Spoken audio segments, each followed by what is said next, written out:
Assalamualaikum warahmatullahi wabarakatuh.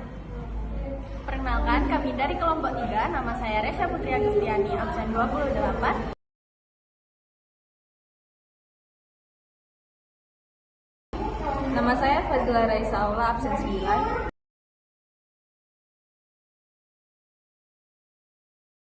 Nama saya Malika Latifah, absen 20.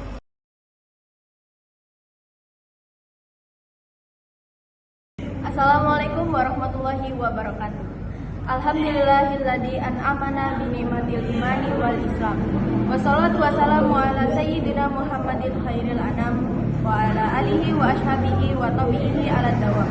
Asyhadu an la ilaha illallah wahdahu la syarikalah wa asyhadu anna Muhammadan abduhu wa rasuluhu nabiyya ba'dahu. Amma ba'du. Dewan juri yang arif dan bijaksana, hadirin sebangsa dan setanah air yang kami banggakan. Imam Abu Hamid bin Muhammad Al-Ghazali dalam kitab Bidayatul Hidayah menjelaskan bahwa lisan manusia terdiri dari dua jenis, yakni lidah yang berada di dalam mulut dan lidah berupa kalam atau pena. Tulisan memiliki fungsi yang mirip dengan pembicaraan. Kalam dalam konteks hari ini bisa diidentikan dengan medsos yang memiliki peran sama, yakni memproduksi tulisan yang mempengaruhi bisa negatif maupun positif. Dengan demikian, sikap bijaksana kita terhadap medsos termasuk ikhtiar kita untuk menjadi muslim yang baik sebagaimana hadis di atas. Dampak negatif yang muncul tersebut tidak bisa kita timpakan kesalahannya pada media sosial yang ada. Sebab fungsi dari media itu akan mengikuti siapa penggunanya. Apabila digunakan dengan baik, maka media sosial akan memberi fungsi dampak yang baik, begitupun sebaliknya.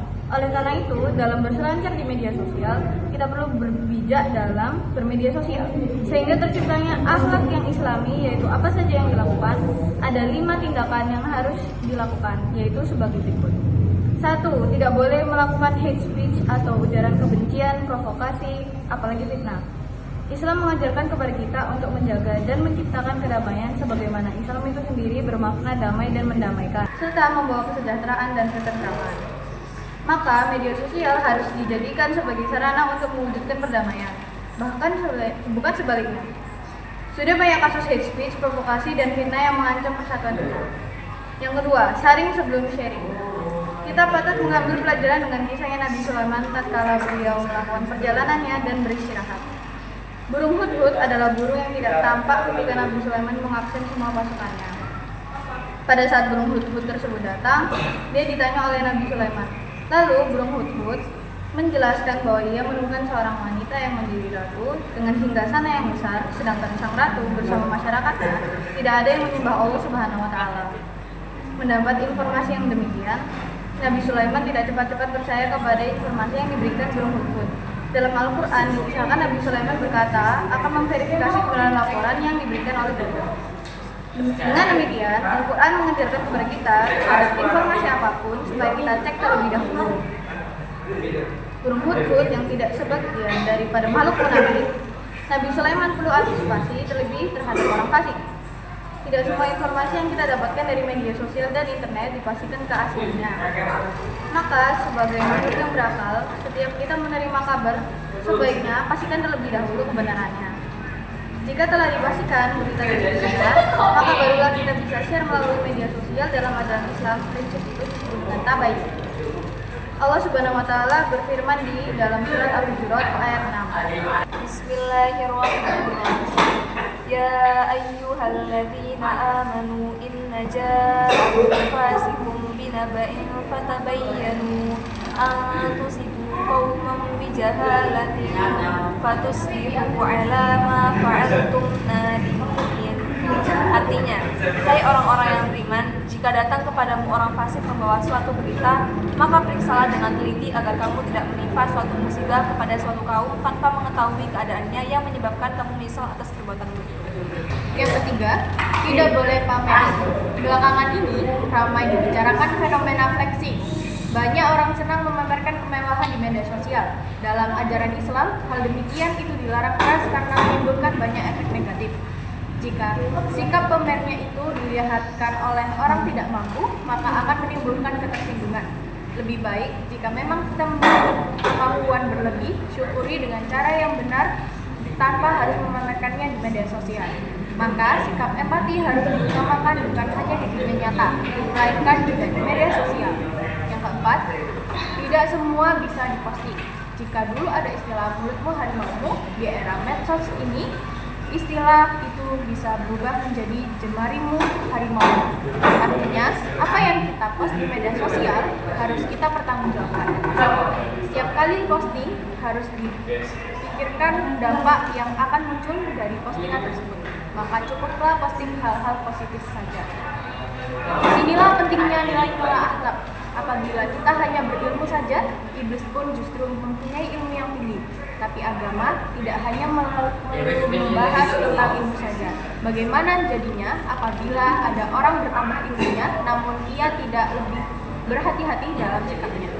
Kita seringkali mengklaim sebagai orang yang berada pada peradaban modern, berteknologi canggih dan berilmu, berwawasan luas. Seharusnya keluasan ilmu yang kita punya tidak untuk berbangga-banggaan saja, tapi menambah takut kita kepada Allah Subhanahu wa Ta'ala. Abu Nuaim al-Asfihani mengisahkan perkataan Sufyan as-Tsauri dalam kitab Hilyatul Auliya. Manis dada ilman dada waja'an. Artinya, barang siapa yang bertambah ilmunya, bertambah pula kesedihannya. Hilyatul Auliya juz 6 halaman 363. 5. Menghargai sesama. Derasnya arus informasi di media sosial diantaranya pasti ada yang menimbulkan pro kontra. Perbedaan sikap dan pandangan merupakan suatu yang wajar. Maka perlu di antara kita mengedepankan sikap paling menghormati dan menghargai. Jangan sampai memposting atau komentar kita di media sosial mengandung unsur kezaliman. Sebagaimana di kehidupan nyata, perbuatan kita di media sosial pun akan selalu dipantau oleh Allah dan dicatat oleh malaikat yang mengawasi kita. Allah Subhanahu wa Ta'ala berfirman dalam surah Qaf ayat 18 yang berbunyi, Ma yalfizu min qaulin illa ladaihi raqibun 'atid. Artinya, tidak ada suatu kata yang diucapkan melainkan ada di sisinya malaikat pengawas yang selalu siap mencatat. Hadirin yang berbahagia, dari uraian kami tadi dapat kita tarik beberapa kesimpulan. Yang pertama, berhenti melakukan hate speech atau ujaran kebencian, provokasi, apalagi fitnah, agar terjadi persatuan dan kerukunan. Yang kedua, saring sebelum sharing agar di antara kita tidak terjadi perpecahan, agar kita menjadi bangsa yang maju. Yang ketiga, harus saling menghargai sesama agar terwujudnya negara yang aman dan sentosa. Baik, saya akhiri dengan sebuah pantun. Betapa banyak pulau Indonesia membentang luas layaknya samudra. Wahai kawan, berkomunikasilah dengan bijaksana, hindari informasi kebohongan biasa. Demikian yang bisa saya sampaikan, kurang lebihnya mohon maaf yang sebesar-besarnya. Wassalamualaikum warahmatullahi wabarakatuh.